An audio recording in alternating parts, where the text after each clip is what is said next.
m'appelle Carl Brichtot, j'ai 50 ans et je suis président fondateur d'une entreprise de property management composée de 90 collaborateurs.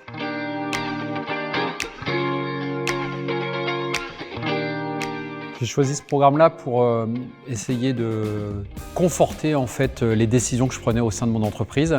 J'avais besoin de me rassurer. Et la deuxième chose, c'était aussi pour essayer d'avoir de la légitimité aussi, ne plus avoir le syndrome de l'imposteur. Et je me disais que rajouter ce diplôme d'exec MBA pouvait garantir cette confiance qui me manquait en fait en moi, bien qu'étant dirigeant. Si je dois retenir 2 points positifs de ce programme d'exec MBA, le premier, c'est l'échange entre apprenants. En fait, dès qu'il y avait une problématique d'exposé, de RH, de marketing ou quoi que ce soit, on faisait part de nos propres expériences et ça, c'était extrêmement enrichissant.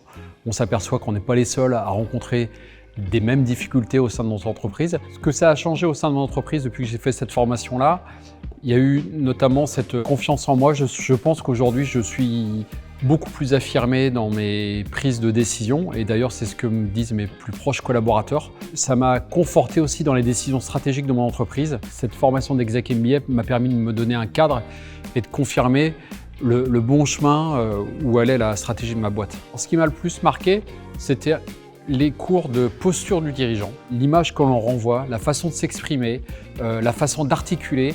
Ça, c'est un cours que j'avais énormément apprécié et ça a un impact très fort. On dit souvent 80% dans la forme et 20% dans le contenu. Et la deuxième chose qui m'a marqué, c'était également les échanges en confiance en fait, avec les autres apprenants. En fait, on a pu se livrer, il n'y avait pas de filtre. Et ça, c'était une force au final de cet apprentissage-là. Concilier la vie professionnelle, la vie étudiante et la vie personnelle, ça a été la chose la plus compliquée. Se libérer du temps pour être à la hauteur en fait, de nos collègues apprenants, ça c'était la première chose. La deuxième chose, ne pas trop sacrifier la vie de famille. Moi, mon type, c'était plutôt me lever très tôt le matin, essayer de travailler très tôt aux aurores pour empiéter le moins possible sur la vie familiale. Mais c'était les contraintes et on le savait dès le début. Au bout de 18 mois, j'étais relativement content, fier que ça se finisse, mais avant tout pour ma famille. Ouais, mes projets sont assez simples en fait, c'est de continuer le développement de mon groupe sur les baptismaux de l'ESG, l'environnemental, sociétal, gouvernance, des cours qu'on a vus en profondeur au sein de l'exec MBA et je m'en inspire aujourd'hui et je vais même chercher une certification pour mon groupe suite à la formation de l'exec MBA.